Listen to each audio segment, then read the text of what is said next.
방금 이 찬양대에서 부른 곡은 주 예수 내 맘에 들어와 계신 후, 그 곡에 이 곡을 바꾼 게 맞죠? 가사가 거의 비슷한 것 같아요. 너무 큰 은혜가 되었습니다. 앞으로도 더 아름다운 찬양으로 우리가 함께 은혜 받을 수 있도록 또 격려하는 마음으로 우리 찬양대 먼저 박수, 하나님께 영광의 박수 하겠습니다. 우리 옆에 있는 분과 인사하겠습니다. 옆에 있는 분 마주 보시고 이렇게 인사하겠습니다. 제 옆에 앉아주셔서 감사합니다. 네, 당신은 좋은 귀한 사람입니다. 네, 한 번 더 인사합니다. 함께 은혜 받읍시다.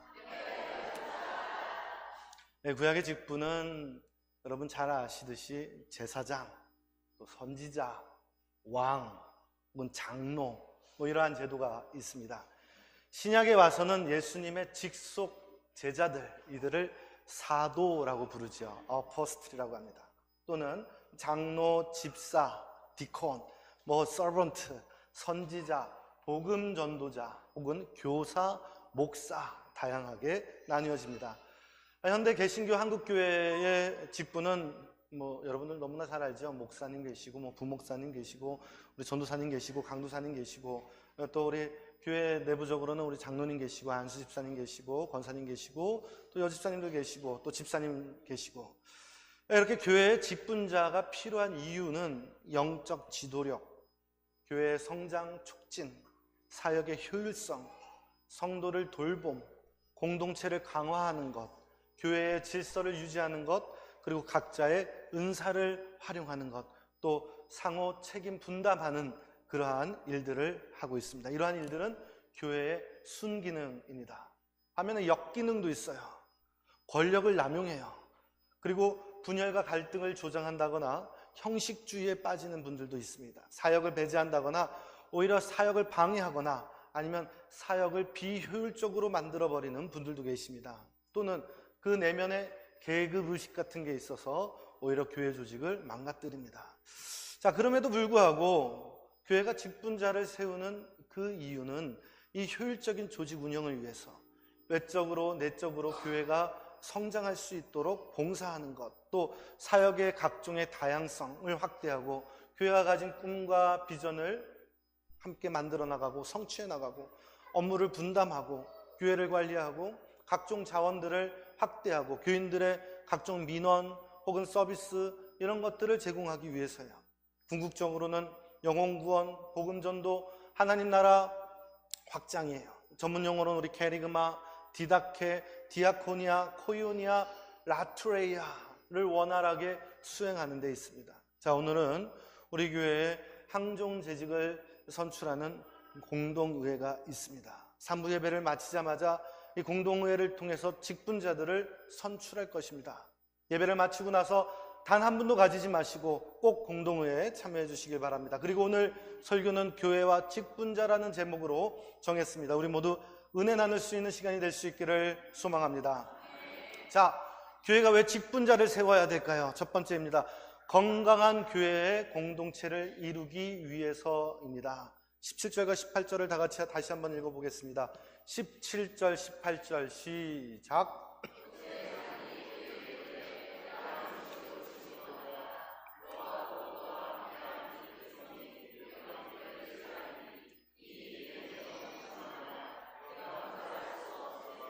아멘. 출애굽기 18장은 모세가 이스라엘 백성을 이끌고 광야로 생활하던 중에 이드로가 찾아와서 이 모세에게 조언을 하는 그러한 장면이 담겨 있습니다. 이드로는 이 모세가 혼자 송사를 다 맡아서 재판을 하고 문제 해결을 하는 것을 보고 효율적으로 처리하는 방법을 이제 조언합니다. 모세 보고 일을 분담하십시오. 백성들 중에 신뢰할 만한 사람을 뽑아서 그들에게 그 일들을 처리하게 하십시오. 그리고 중요한 일은 이 지도자, 리더, 당신인 모세가 맡아서 하십시오.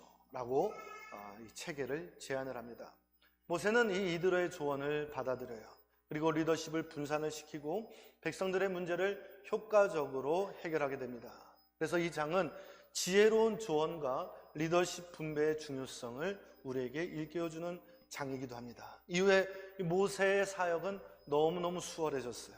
그리고 이 광야 공동체를 든든히 세워갈 수 있게 되었습니다. 자, 건강한 공동체를 위해서 교회가 직분자를 세우는 일은 세속적 용어로 감투를 준다거나 계급을 올려주는 일이 결코 아닙니다. 출세한다거나 지위를 높여주려고 하는 거 아닙니다. 바울은 일찍이 성도를 온전하게 하고 봉사의 일을 하고 그리스도의 몸을 세우려 하게 하심이라. 에베소 4장 12절의 말씀이에요. 예수님도 12 사도를 세우신 후에 이에 12를 세우셨으니 자기와 함께 있게 하시고 또 보내사 전도도 하며 귀신 내쫓는 권능도 가지게 하려 하심이라 라고 말씀하셨어요. 사도행전 6장에 가면 7 집사를 세웁니다. 그리고 그들에게 구제와 봉사의 일을 맡깁니다. 교회가 직분자를 세우는 일에는 궁극적으로 교회 공동체를 건강하게 세우는 데 목적이 있습니다.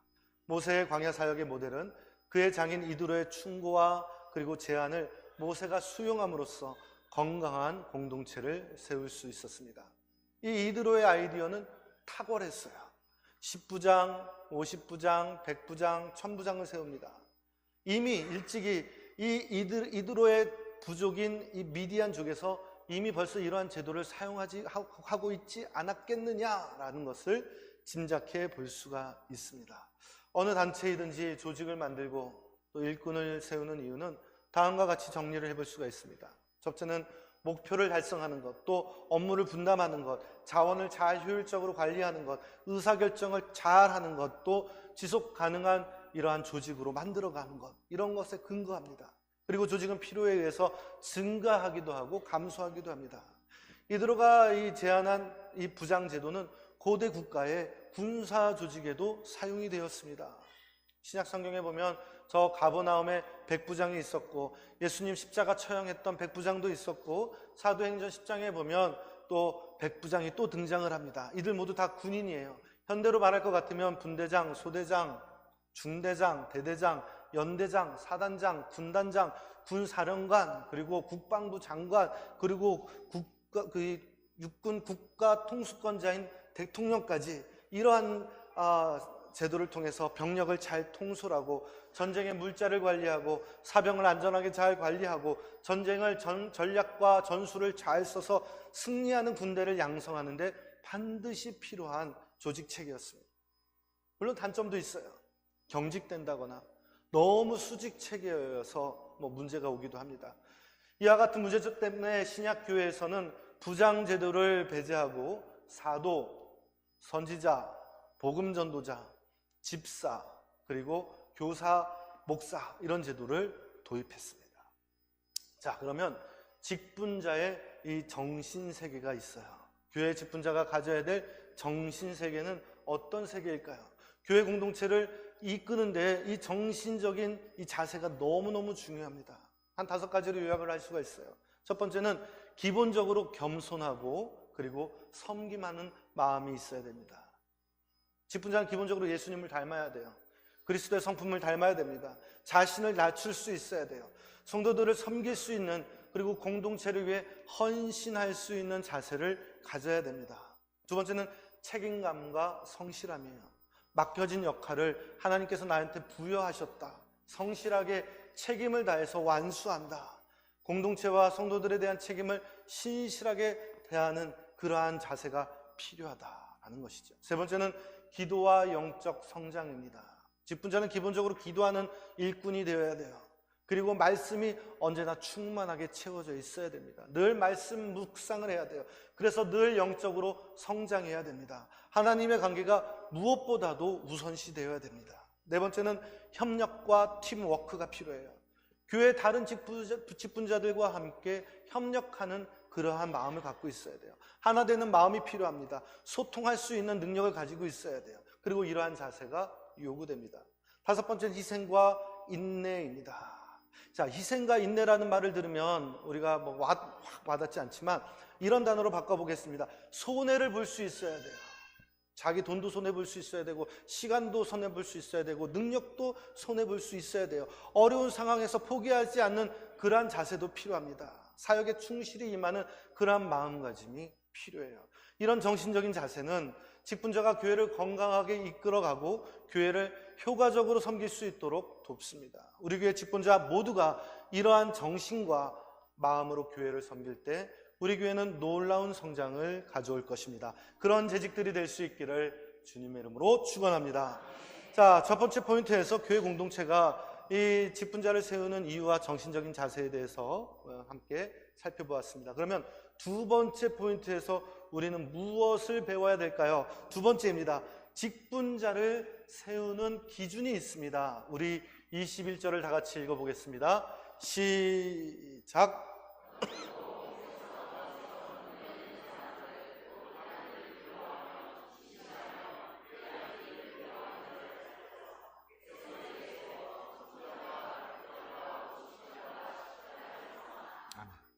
자, 직분자의 자격. 첫 번째, 능력이 있는 사람을 세우라고 했습니다.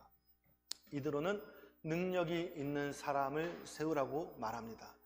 이는 자질을 갖춘 리더를 뜻해요. 여기서의 말하는 능력은 단순히 육체적 힘, 기술 이런 것들이 아니라 영적인 능력과 이 도덕적 자질을 말하는 것이에요. 평신도 리더는 단순한 권위, 직위뿐만 아니라 맡은 바 소명을 잘 감당할 수 있는 그러한 능력과 자질을 요구합니다. 교회에서는 영적으로 성숙해 있어야 돼요. 신앙의 깊이가 기본적으로 있어야 됩니다. 하나님은 단순한 지식이나 아니면 이 능력만 가지고 판가름하지 않으세요. 기본적으로 이 직분자가, 이 일꾼이 하나님을 의지하고 있는가, 그분의 뜻을 지금 따르면서 지금 살아가고 있는가, 이런 것들을 보고 계시는 것이죠. 교회 직분자는 단순한 경험이나 또는 지위가 아니라 하나님의 능력을 신뢰하고 따르는 자들이 되어야 돼요. 우리 모두 영적인 능력을 소유해서 직분자로서 부끄러움 없기를 바랍니다. 자, 두 번째, 하나님을 두려워하는 사람을 세우라고 합니다. 이대로는 직분자가 하나님을 두려워하는 자가 되어야 된다라고 말하고 있어요. 그래서 이 두려움은 공포, fear이 아닙니다. 하나님을 경외하는 마음, 또 경건함, 이런 것들을 의미합니다. 하나님을 두려워하는 사람은 자신의 모든 행동이 지금 하나님이 보고 계시다라는 마음으로 지금 일하고 있어요. 하나님 앞에 내가 서 있다라고 하는 마음을 가지고 있습니다. 그래서 책임감 있게 사역에 임하게 되죠. 하나님을 두려워하는 직분자는 자신의 권위가 아니라 하나님의 권위를 먼저 인정하고 또 하나님의 뜻이 무엇인가를 구하고 하나님의 뜻에 따르는 그러한 결정을 내리려고 노력을 합니다. 이러한 경건한 리더십이 건강한 공동체를 만들어갈 수 있는 것이죠. 교회 안의 직분자는 사람 앞에서의 지위가 아니고 하나님 앞에서의 겸손과 섬김을 의미합니다. 우리는 하나님을 기본적으로 두려워하고 그분을 경외하는 마음으로 우리의 리더십을 감당해야 될 줄 믿습니다. 자, 세 번째, 진실하고 정의로운 사람을 세우라고 합니다. 이대로는 직분자가 기본적으로 진실해야 됩니다. 불이한 이익을 미워할 수 있는 사람이어야 됩니다 라고 말했어요. 진실함은 말과 행동에서 정직하고 신뢰할 수 있는 그러한 자질을 뜻합니다. 불이한 이익을 미워하는 것은 기본적으로 정의로워야 가능해요. 청렴해야 가능합니다. 직분자는 언제나 도덕적 기준을 세우고 불의를 배격하고 불의와 타협하지 않아야 돼요. 자신의 이익을 쫓지 않아야 됩니다. 공동체의 유익과 공익을 위해서 헌신할 수 있어야 돼요. 직분자가 귀가 얇으면 안 돼요.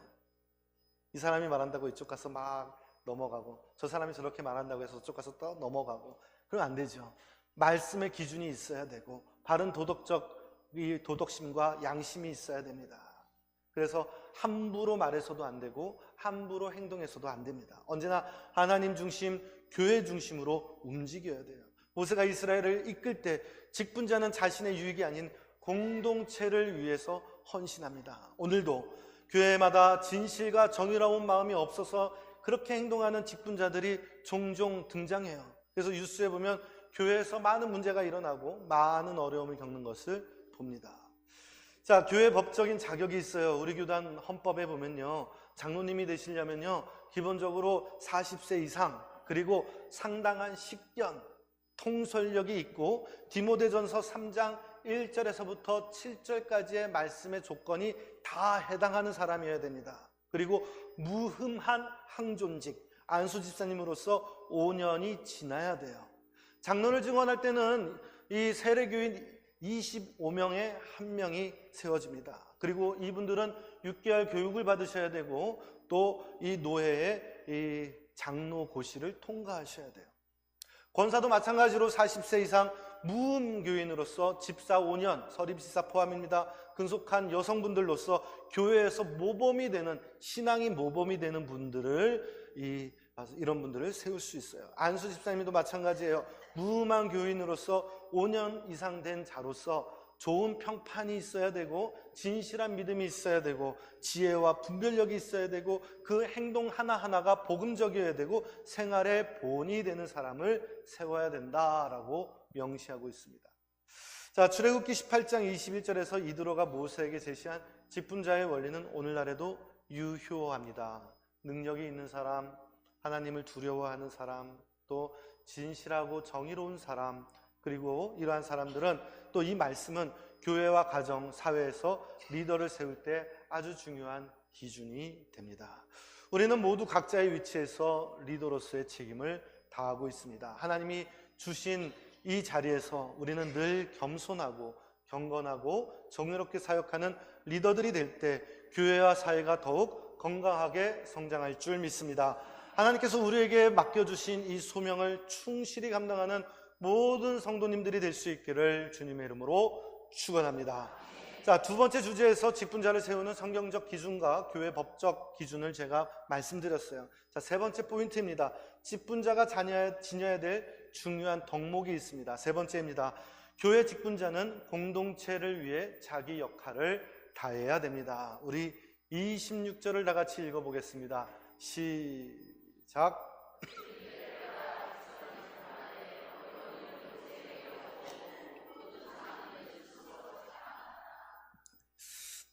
전부장, 백부장, 50부장, 10부장은 각자 자기에게 재판받으러 오는 사람들에게 그 사람들의 민원을 해결해 줍니다.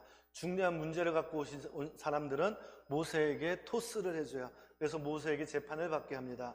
이렇게 역할 분담을 했더니 모세가 크게 일이 줄어들었어요. 광야 공동체가 원활하게 잘 돌아갈 수 있게 되었고, 그리고 역동성 있게 움직이면서 가나안 행군을 원활하게 할 수 있었어요. 직분자를 잘 세워서 역할 분담을 시켰더니 효율성이 당장 나타났습니다. 자, 오늘의 직분자의 자세와 태도가 있습니다. 오늘 교회가 일꾼을 선출합니다. 오늘 선출하는 일꾼만 일꾼이 아니에요.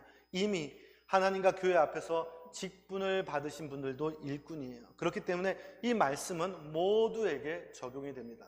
교회에서 직분자의 역할이 뭡니까? 우리가 익히 알고 있는 내용이지만 다시 한번 상기하는 시간이 되길 원합니다. 첫 번째, 영적 리더의 역할을 해야 됩니다. 교회 리더 누구예요? 담임 목사님 아닙니까? 담임 목사님의 이 당회적인 담임 목사의 방침과 방향, 그리고 교회의 부흥과 성장을 위해서 각자 위임된 리더십 발휘할 수 있어야 돼요. 성도들을 돌볼 수 있어야 되고, 또 솔선수범해야 되고, 또 봉사도 해야 돼요. 그래서 신앙을 성장할 수 있도록 돕는 일에 앞장서야 됩니다. 담임 목사님의 목회 비전이 있어요. 그리고 목회 방향이 있습니다. 이런 것들을 함께 공유하면서 앞으로 교회가 나아갈 그 일들에 대해서 함께 추진해 나가고 협조하고 그렇게 해서 함께 성취해 나갈 수 있어야 됩니다. 방관을 해. 난 몰라. 난 모르는 일인데 구경하지 말아야 됩니다. 언제나 앞장서고 함께 도와서 본을 보일 수 있어야 돼요. 개인과 또 가정이 경건해야 되고 타인에게 존경을 받을 수 있는 신앙의 가정이 되어야 됩니다. 온 가족이 함께 우리 교회를 섬길 수 있어야 돼요. 두 번째, 섬김과 봉사의 책임을 다해야 됩니다.